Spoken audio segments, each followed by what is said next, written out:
베드로후서 1장 12절입니다. 그러므로 너희가 이것을 알고 이미 있는 진리에 서 있으나 내가 항상 너희에게 생각나게 하려 하노라. 내가 이 장막에 있을 동안에 너희를 일깨워 생각나게 함이 옳은 줄로 여기노니 이는 우리 주 예수 그리스도께서 내게 지시하신 것 같이 나도 나의 장막을 벗어날 것이 임박한 줄을 알미라. 내가 힘써 너희로 하여금 내가 떠난 후에라도 어느 때나 이런 것을 생각나게 하려 하노라. 베드로 사도의 이 발언은 이제 죽음을 앞둔 일종의 지금의 이 베드로 전후서에 기록된 내용들을 고별사로 하고 있다, 그런 말입니다. 베드로의 위치는 무엇인가, 그걸 생각하려고 하는 것이죠. 우리는 쉽게 믿음의 영웅들을 만들어내곤 합니다. 그러나 베드로의 이 고별사, 또 베드로가 이 고별사를 하는 지위는 본인의 위대함에 대한 것이 아니고 하나님의 은혜에 대한 증거며 근거 위에 서 있다 하는 것입니다.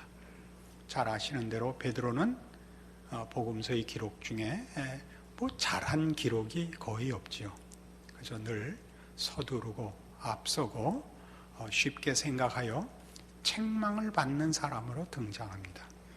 그러나 그가 말년에 하나님의 사람으로 죽기까지 충성했다는 것을 우리가 알고 있습니다. 그러나 성경은 뒤에 그가 얼마나 훌륭했는가 하는 문제는 별로 관심을 기울이지 않고 그가 얼마나 우리 모든 일반적인 사람과 차이가 없는가에 관심을 더 많이 기울였던 것을 기억해야 합니다. 왜냐하면 교회 안에는 늘 이런 영웅들을 모범으로 삼고 그걸 규범화하는 도덕주의가 늘 나오기 때문에 그렇습니다. 역사적으로 보면 주기적으로 영적 부흥이 일어납니다. 성령의 바람이 불고 사랑이 나누어지고 하나님의 위대함과 또 인간의 못난 것이 이렇게 하나님의 위대함과 은혜 위에 소멸되는 그런 은혜가 주어집니다. 그 무한한 은혜로 말미암는 기쁨과 사랑과 헌신과 감격이 너무 넘쳐서 부흥이 일어날 때는 그것이 교회 안에 일어난 정도로 그 영향이 그치는 것이 아니라 그 시대에까지, 그 시대의 사회에까지 영향을 미쳐서 사회 자체가 이 하나님이 허락하신 큰 은혜로 말미암아 영향을 받아 윤리적인, 도덕적인 또는 여러 사회적인 선한 것들의 회복과 넘치는 유익을 함께 나누게 됩니다. 사람들은 모두 열심을 내기 시작하고 모두가 모두에게 너그러우며 정죄하거나 싸우는 일 같은 것들은 생각도 못하게 됩니다. 그리고 나서 점진적으로 그리고 필연적으로 훨씬 고결하고 엄격한 환경에서 새로운 율법주의가 등장을 합니다. 부흥을 맛봐서 은혜를 입고 감격을 맛본 사람들의 그 넉넉한 신앙의 실천들과 그 실천들이 강요에 의한 것이 아니라 기쁜 마음에 자원하는 마음으로 흘러나온 그것들이 이제 그 다음 세대거나 혹은 얼마 안 가서 그 환경으로부터 출발한 어쨌든 그 후대들에게 은혜가 조건이 되고 판단이 시작되는 일들이 늘 일어납니다. 놀라운 일이죠. 일정 기준의 심판이 성행하고 위선이 발생합니다. 도덕주의가 되살아나고 성령의 바람은 소멸됩니다. 잃어버린 보물을 찾으려고 영웅시대에서 전수받은 원칙 또는 신화가 등장을 하고 새로운 제한적 도덕성에 더욱더 집착하게 됩니다. 교회사가 증언하는 교회가 역사적으로 겪었던 길들입니다. 그래서 도덕주의적 일탈이 일어납니다. 어떤 제한적 도덕의 몇 가지 원칙에 순응을 함으로써 자신의 책임을 변명하고 기만하는 일들이 일어나게 됩니다. 그래서 우리가 기억해야 할 것은 도덕주의는 은혜 속에서 출발해가지고도 돌아갈 수 있는 인간의 본성이라는 걸 알아야 됩니다. 원래 교회는 하나님의 은혜를 선포하는 것입니다. 그렇죠? 그러나 은혜를 부정하는 도덕주의가 언제나 따라붙습니다. 교회 안에, 개인 안에 그렇습니다. 청렴한 도덕적 행동을 신앙의 기준으로 삼으려는 속성이 우리에게 있습니다. 그래서 우리는 이 도덕주의라는 것이 언제나 우리의 본성 속에 기독교 신앙이라는 이름으로 자기를 제한하고 하나님의 은혜를 제한할 수 있다는 문제를 심각하게 경계하고 있어야 됩니다. 로마서 7장에 가면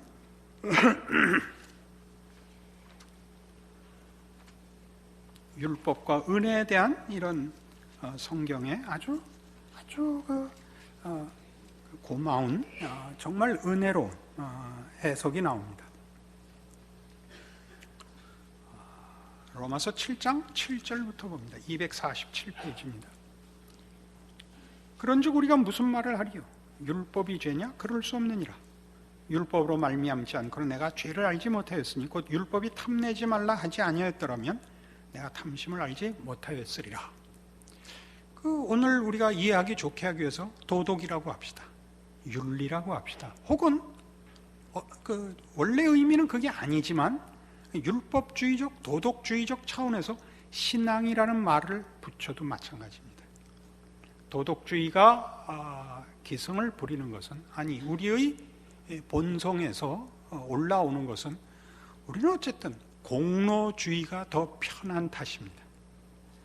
우리의 신앙을 확인하는데 우리 자신 안에서 원인과 조건을 확인하는 것이 훨씬 편하기 때문입니다. 그래서 은혜라는 말을 이제 성경이 설명하는 대로 따라가지 못하면 기준과 방향을 놓치게 됩니다. 그래서 은혜가 무엇인가를 이해하는 데는 율법이 무엇인가를 이해하는 것이 우선합니다. 계속 읽죠. 그러나 죄가 기회를 타서 계명으로 말미암아 내 속에서 온갖 탐심을 이루었나니 이는 율법이 없으면 죄가 죽은 것임이라. 전에 율법을 깨닫지 못할 때는 내가 살았더니 계명의 이름에 죄는 살아나고 나는 죽었도다. 생명에 이르게 할 그 계명이 내게 대하여 도리어 사망에 이르게 하는 것이 되었도다. 죄가 기회를 타서 계명으로 말미암아 나를 속이고 그것으로 나를 죽였는지라. 이러보건대 율법은 거룩하고 계명도 거룩하고 의로우며 선하도다. 그런즉 선한 것이 내게 사망이 되었느냐? 그럴 수 없느니라. 오직 죄가 죄로 드러나기 위하여 선한 그것으로 말미암아 나를 죽게 만들었으니 이는 계명으로 말미암아 죄로 심히 죄되게 하려 함이라. 우리가 율법은 신령한 줄 알거니와 나는 육신에 속하여 죄 아래 팔렸도다. 그러니까 도덕주의라는 것은 도덕주의를 가지고 있는 모든 사람에게, 도덕주의자들 자신에게마저 자기가 그 도덕을 다 지키지 못한다는 것을 압니다. 우리는 그것으로 자기를 감출 뿐입니다. 실제로 도덕을 행하고 윤리를 지키고 참된 신앙을 지키는 자들에게 있어서는 그 신앙을 지키는 것이 자기의 능력이 아니라는 것을 누구나 압니다. 그래서 우리는 기독교 신앙을 복음이라고 부릅니다. 은혜로 허락된 하나님의 거룩하심과 선하심으로의 부름입니다. 은혜로 말미암은 부름입니다. 그래서 지금 율법을 가지고 논하는 대로 율법을 행하려고 해보면 우리가 율법을 행할 능력이 없다는 것을 안다. 그것은 율법의 잘못이 아니다. 우리가 죄인인 탓이다. 이렇게 설명해 나가는 거죠. 15절, 내가 행하는 것을 내가 알지 못하노니 곧 내가 원하는 것은 행하지 아니하고 도리어 미워하는 것을 행함이라. 만일 내가 원하지 아니하는 그것을 행하면 내가 이로써 율법이 선한 것을 시인하노니 이제는 그것을 행하는 자가 내가 아니요 내 속에 거하는 죄니라. 우리는 우리 본성 속에 선을 지향하는 마음이 있습니다. 그러나 그걸 지킬 힘이 없습니다. 왜 못 지키느냐 하면 선을 사모하지만 선을 행하려는 본성보다 악을 행하려는 본성이 훨씬 크기 때문입니다. 우리가 어쩌다 선을 하나 행하면 그것으로서 자신의 악한 본성을 핑계대게 하거나 기만하게 하는 것으로 쓸지언정 우리가 한두 가지 괜찮은 일을 했다는 것으로 내가 선인이라고 얘기할 수 있는 인간은 한 사람도 없습니다. 그것은 모든 각자가 경험하고 아는 일입니다. 우리가 정당한 신앙과 정당한 도덕을 가지고 있으면 그것으로 상대방을 정죄하는 데 쓸 필요가 없습니다. 그것을 정죄하는 데 쓰는 이유는 자기가 그것을 못 지키기 때문입니다. 다른 사람이 지켰다고 그럴까 봐 겁이 나는 것입니다. 다른 사람은 했는데 나는 왜 못하나?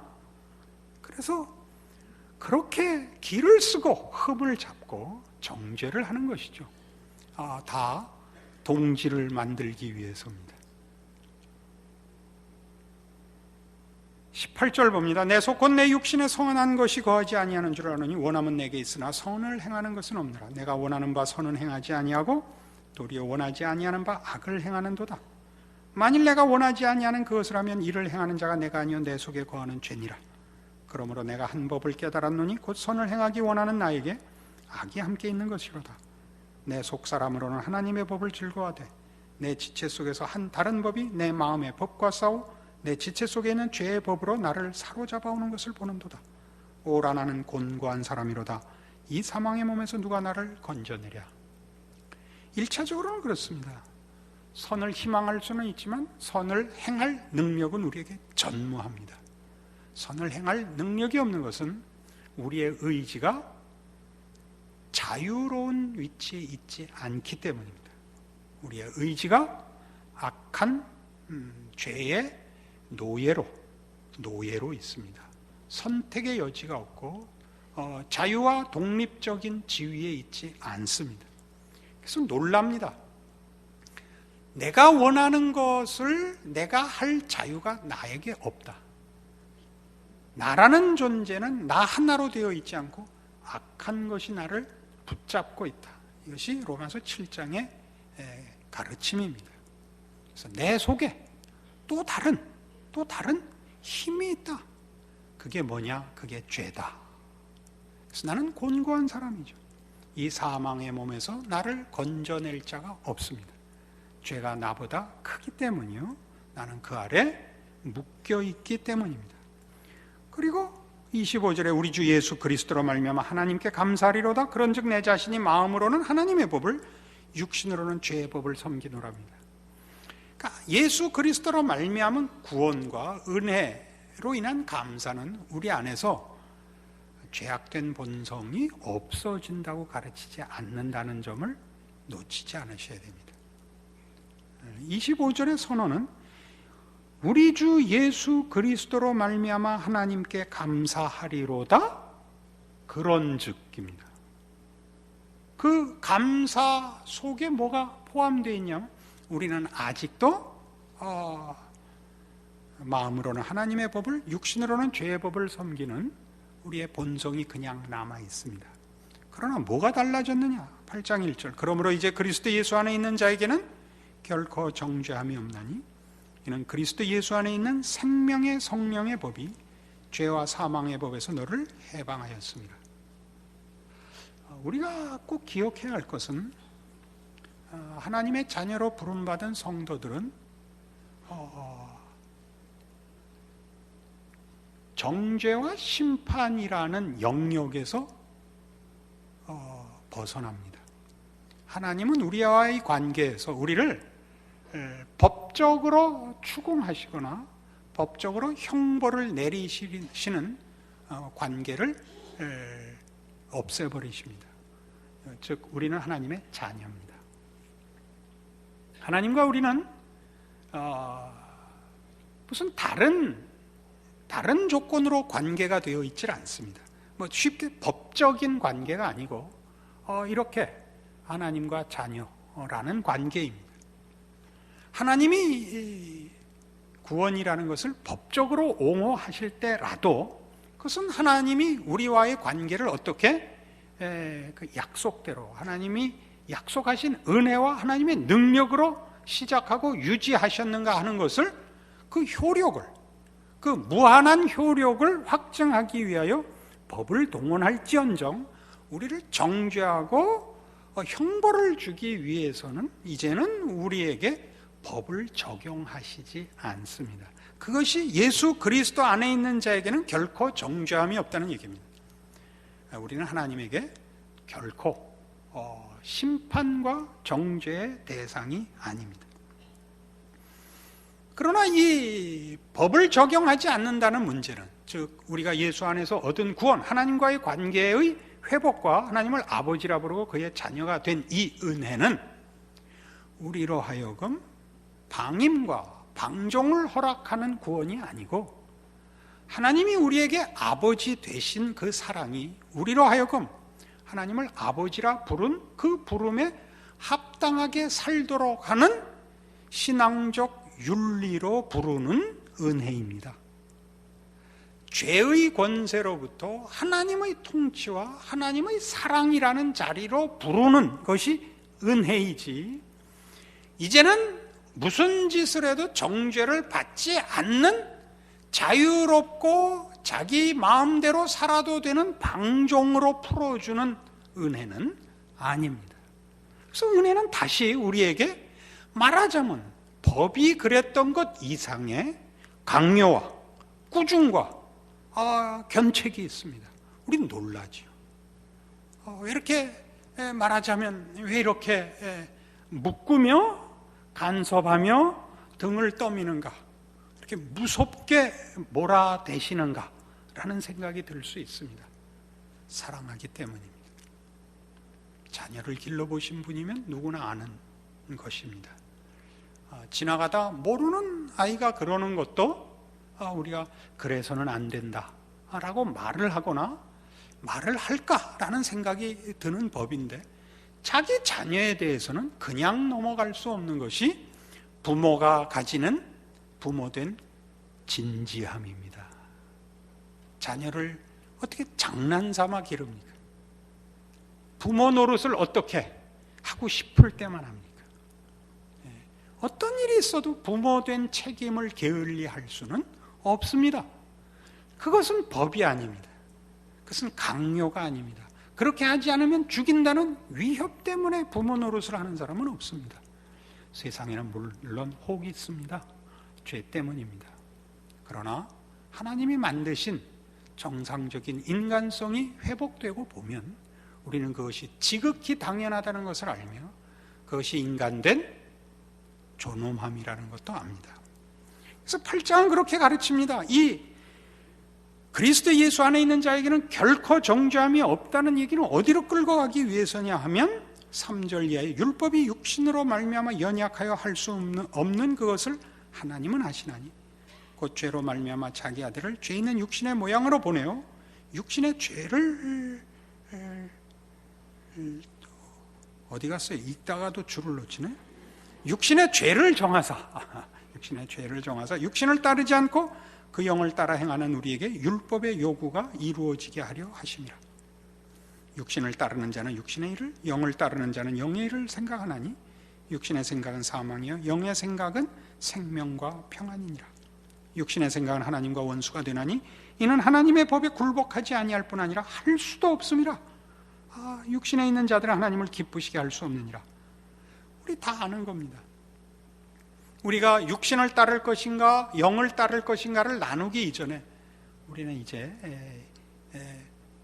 영에 속한 사람입니다. 영에 속했다는 것은 육신의 일을 졸업했다는 뜻이 아니라 우리의 생각, 우리가 정하는 윤리 도덕이 최선의 소망이고 가치 있는 정도가 아니라 하나님의 부르심과 말씀과 통치 아래 들어와 그의 말씀, 그의 통치를 듣습니다. 은혜가 하는 일은 조금 전에 설명한 대로 바로 죄 아래 있던 자리로부터 하나님의 통치 아래로 부른 것입니다. 우린 영에 속한 사람입니다. 그런 개념입니다. 예전에 어떤 그 책에서도 잘못 강조됐듯이 영에 속한 사람은 무슨 다시는 죄악된 본성이 생기지 않는, 늘 거룩한 생각만 하는, 이렇게 신앙적으로 거의 완벽에 가까운 사람을 지칭하는 것으로 잘못 쓴 예가 있는데 그것은 전혀 그렇지 않습니다. 가장 고급한 신앙의 경지에 갔을 때도 이 땅에서 사는 한은 죄악된 본성의 시험과 공격을 받지 않는 사람이 없습니다. 그러나 고급한 신앙이라는 것은 그것을 누르고 하나님 앞에 순종하여 승리하는 것이지, 갈등이 없고 의심이 없고 시험을 받지 않는 사람은 없습니다. 우리가 영에 속했다는 것은 하나님의 통치 아래에 있습니다. 하나님의 음성은 우리로 하여금 그 음성에 순종하기까지 멈추지 않으며 그 음성으로 우리가 우리의 삶을 바치기까지 쉬지 않으며 모든 경우, 장소, 때, 사건, 환경 속에서 우리를 하나님의 순종 앞으로 몰아세웁니다.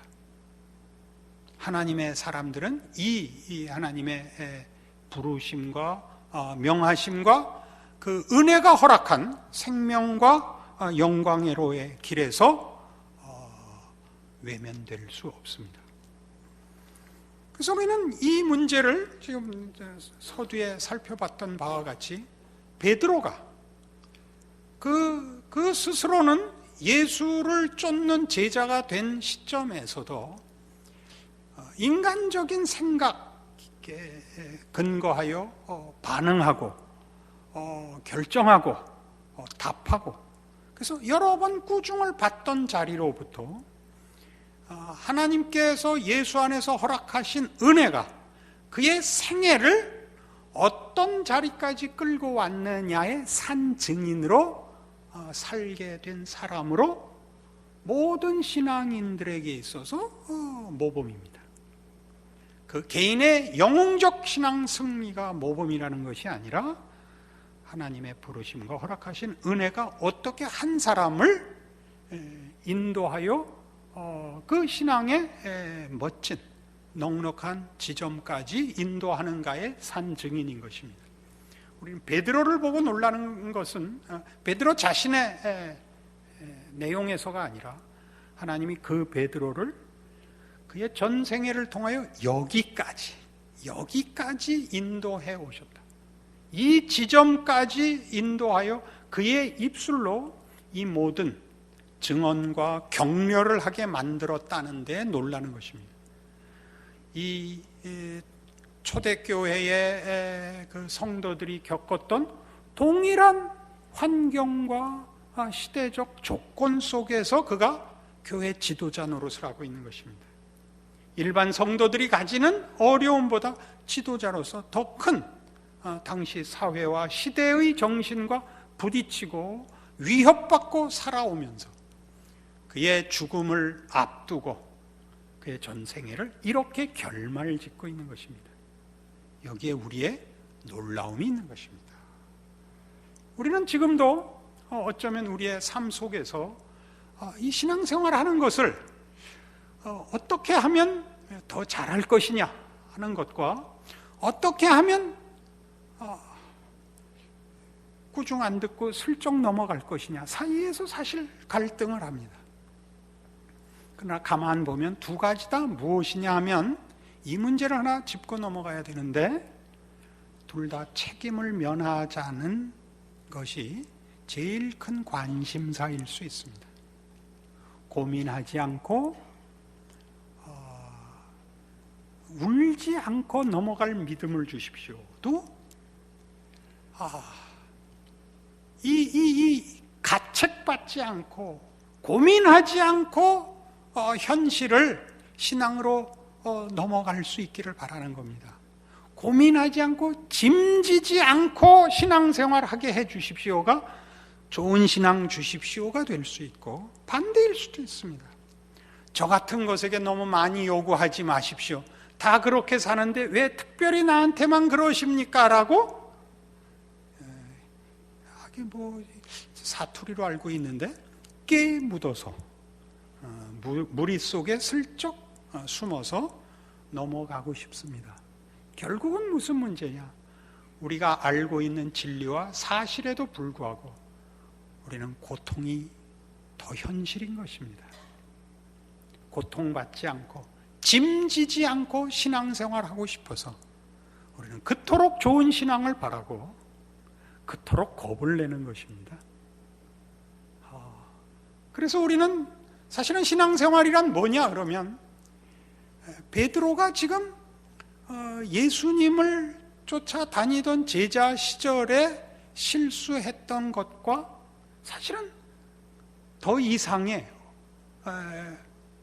어려움 속에서 그의 신앙생활을 하고 있다는 걸 잊지 않으셔야 됩니다. 자신의 못난 것도 그가 그의 인생 속에서 갖고 살았고, 이제는 내적으로 좀 더 강해지고 좀 더 잘하자 외적인 어려움 속을 걸어야 했습니다. 이 둘을 다 베드로는 지고 살아가는 겁니다. 예수를 3번 부인한 베드로요, 순교해야 되는 베드로입니다. 그렇게 사는 겁니다. 그러나 그의 고별사는 내가 너희에게 전해준 것과 너희가 믿는 믿음이 진짜다. 세상에 지지 마라. 나그네같이 살아라. 짐지고 살아라. 그것이 믿음의 승리니라. 너희가 가지는 믿음의 덕목들은 너희 자신을 위하여 적용하는 것이다. 남들을 정죄하려고 적용하는 것 아니며, 그렇게 해서 너희에게 주어진 은혜를 헛되게 하지 마라. 이것이 베드로의 고별사입니다. 그의 인생을 통한 증언입니다. 우리는 바로 이런 신앙으로 부름받고 있습니다. 우리의 삶을, 우리의 인생을 예수를 믿는다는 이름 때문에 고통을 면제받고 고민을 면제받고 살지 않는다는 것 기억해야 하고, 그걸 안고 살아야 되고, 이 세상에서는 보이는 확실한 증거를 세상 앞에 꺼내놓을 수 없을 수 있습니다. 그걸 꺼내놓을 수 있다면 세상과 우리가 싸우지 않아도 되는데, 우리는 아는데 하나님이 세상 앞에 꺼내놓게는 안 해주시기 때문에 우리는 죄인같이, 거짓말하는 자같이 짐을 지고 살아야 합니다. 그러나 우리는 영에 속한 사람입니다.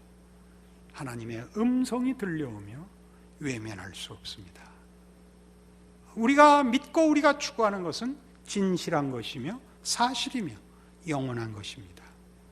우리의 짧은 생애를 바치는 것이 아까울 것이 없습니다. 우리는 믿음의 선조들에서 이 사실을 배웁니다. 은혜의 승리를, 은혜가 우리를 인도하고 확인시킨 진리를, 생명을 말입니다. 우리는 이 사실을 부인할 수 없는 자들입니다. 혹시라도 시험을 받아 어떻게 해서든지 그 순간순간들을 모면하려는 그 시험이 옵니다. 더 큰 믿음을 주셔서 쉽게 이기게 해주십시오. 아니면 하나님 책임입니다. 이렇게 우리 떠밉니다. 우리가 기도를 열심히 하는 이유 중에 하나입니다. 너무 열심히 기도하는 게 잘못이다라는 논리가 됐는데 그럴 리는 없죠. 그러나 잘 생각해 보십시오. 기도하면 응답받은 줄 알라고 성경이 얘기하는 것은 네 짐이 없어진다는 응답하고는 다릅니다. 이 짐을 지는, 그 짐을 비교할 수 없이 능가하는 우리의 약속들과 믿음들을 가지고 살아가는 우리가 모두가 되도록 성경이 권하고 있습니다. 하나님께서 예수 안에서 베푸신 은혜입니다. 이 은혜의 승리를 여러분 모두에게 권합니다. 기도하십시다. 하나님 아버지 은혜를 감사합니다. 우리는 하나님이 누구신지 압니다. 하나님의 음성을 잊을 수가 없고 우리의 삶의 어느 순간에도 하나님께서 우리를 놓아두시지 않는다는 것을 압니다. 욥은 고백하기를 침 삼킬 동안도 놓아두시지 않는 하나님이라고 고백했습니다. 우리의 믿음이 연약하여 그 사실이 우리에게 짐이 됩니다. 고통이 됩니다. 고민이 됩니다. 그러나 나 편하게 하면 늘 후회가 따릅니다. 그리고 그것은 기만이요, 하나님 앞에 부끄러운 짓이라는 걸 우리의 영혼이 알고 우리의 양심이 압니다. 신자답게 하옵소서. 이 욕으로 우리의 짐을 벗어던지지 말게 하시옵소서. 우리가 주장하는 또는 고백하는 믿음의 내용들을 나에게 적용하게 하옵소서. 그렇게 살고 있는가 늘 점검하는 것으로 쓰고 혹시라도 잘못된 도덕주의자 같이 남을 심판하기 위하여 쳐들고 그 뒤에 숨는 일일랑 없게 하옵소서. 예수님 이름으로 기도합니다. 아멘.